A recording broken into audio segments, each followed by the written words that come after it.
la chance et l'honneur de voir naître deux DMO en fait dans le gouvernorat de Medni. Alors, le nouveau concept qui est DMO, enfin nouveau par rapport à la Tunisie, mais un ancien concept qui existe dans le monde entier. Et j'ai pu remarquer aussi que ce concept, il est très très intéressant et il donne la possibilité des opérateurs locaux pour pouvoir vraiment faire la conception et la vision de leur propre tourisme. Avant le projet, cette destination était une région de transit pour les touristes qui consistait uniquement à amener des groupes ou des individus parfois qui restent une demi-journée dans les meilleures conditions, une journée. Après, depuis la création de cette offre, de cette destination, la région a été transformée complètement en destination touristique, de tourisme authentique. DMO Zahar, alors c'est un DMO qui s'est installé dans une région avec beaucoup de potentiel et de richesse culturelle, naturelle et tout ça. Et il n'y avait pas de touristes. Donc c'est une volonté qui émerge de la population locale pour pouvoir justement développer le tourisme. Et aujourd'hui, on voit très bien que la destination Zahar commence à se présenter comme une destination à part entière. Le DMO est venu en tant que nouvel acteur, fédérateur entre tous les acteurs existants et aussi en tant que partenaire pour les autorités régionales et locales pour justement promouvoir l'activité touristique, mais aussi pour être un soutien à l'Office national du tourisme au niveau régional, un soutien aussi à l'Agence de promotion et de mise en valeur du patrimoine national et les 3 communes de l'île de Djerba pour justement promouvoir les activités et rapprocher les activités encore plus aux locaux.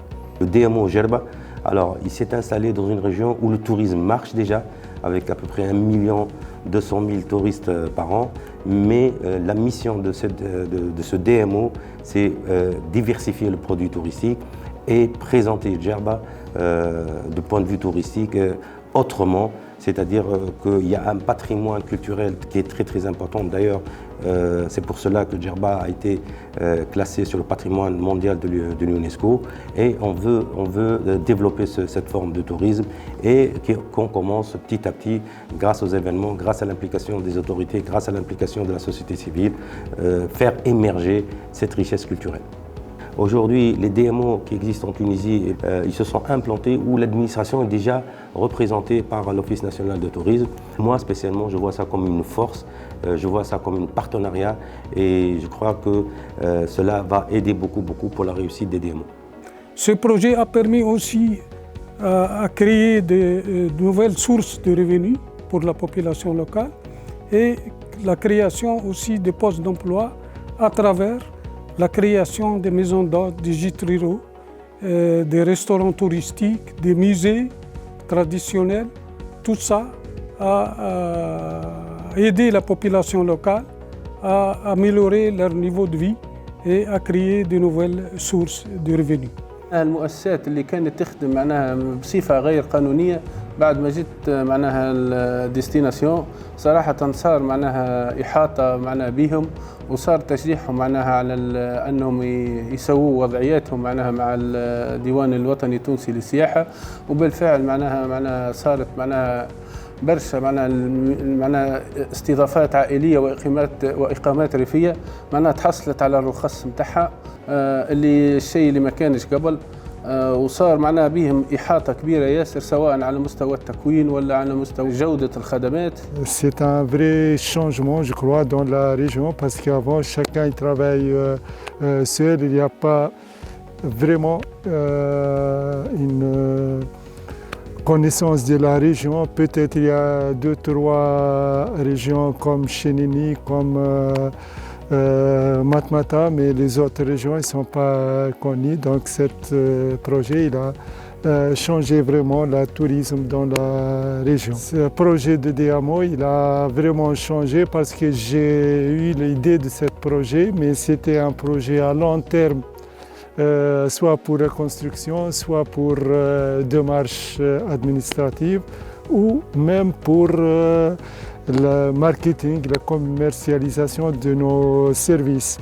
Mais avec les DMO, tout était vite fait et ce n'est pas juste vite fait, mais tout était bien fait, soit pour le marketing, soit pour même la construction lui-même, au niveau administratif. Donc ça a accéléré vraiment le rythme de notre projet au lieu de 10 ou 11 ans. C'est juste 2-3 ans et tout est là et tout est bien structuré. Il ne faut pas ignorer que ce projet a permis aux différents acteurs d'améliorer leurs compétences et leur expertise, y compris moi-même, dans ce domaine d'activité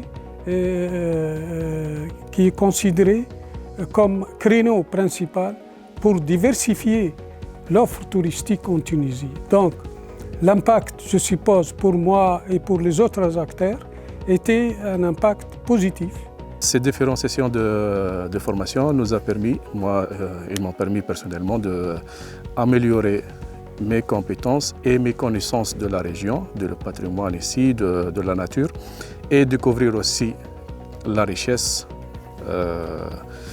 et d'approfondir aussi mes compétences, d'acquérir de nouvelles compétences telles que comment gérer un groupe, comment montrer la richesse de notre région, comment assurer la sécurité d'un groupe de randonneurs, par exemple dans la montagne, et aussi comment permettre aux visiteurs, aux touristes, quels que soient des étrangers ou bien des Tunisiens, de profiter et de créer des liens entre les visiteurs et la population locale et les territoires aussi. Ces jeunes avaient besoin d'être encadrés et ce programme est venu à point nommé pour satisfaire à cette attente des jeunes. Grâce à ces formations, grâce à cette intervention de Swiss Contact avec ce programme de formation, ce même groupe est demandeur. Je vous assure qu'ils sont demandeurs encore de davantage de formations qui devraient porter peut-être sur d'autres thèmes. Et donc j'ai eu vraiment à côtoyer Zarouane, et il est de même à dire, pendant une dizaine de jours, évidemment répartis sur une période de 2 à 3 mois. J'ai eu donc à côtoyer ces jeunes, des moins jeunes, des filles, des garçons, et ils ont vraiment tiré profit pour créer, pour concevoir une offre touristique culturelle puisée, comme je disais, dans le potentiel patrimonial dans lequel ils évoluent. Voilà. Surtout, il a participé à dynamiser un peu l'économie mon économie et même l'économie de la région. J'ai eu la possibilité de recruter quelques ouvriers de la région, même partage des services avec d'autres gens qui sont ici, c'est pas dans la région, mais dans mon village. Le GTD, c'était vraiment pour nous une façon de s'organiser même entre nous, en tant que plusieurs guides dans toute la région, et de créer un lien entre les différents acteurs touristiques et les acteurs locaux, la population locale aussi, et les visiteurs et les touristes. Je le dis en toute franchise et avec beaucoup de sens de responsabilité que grâce à cet apport, à ce soutien, à cette intervention, je dirais, très constructive, édifiante et positive de Swiss Contact au niveau de la mise en œuvre de ce programme global de Zego, j'ose dire que l'impact est là, l'impact est visible, l'impact est perceptible, l'impact est à tous les niveaux. Aujourd'hui, il faudrait peut-être plus d'implication de tout le monde pour que ces DMO puissent continuer et travailler dans des bonnes conditions. Et moi, personnellement, j'y crois beaucoup, parce que c'est le principe général. On ne peut pas réussir quelque chose si on la parachute sur les personnes, mais on peut réussir si les choses émergent de la population locale.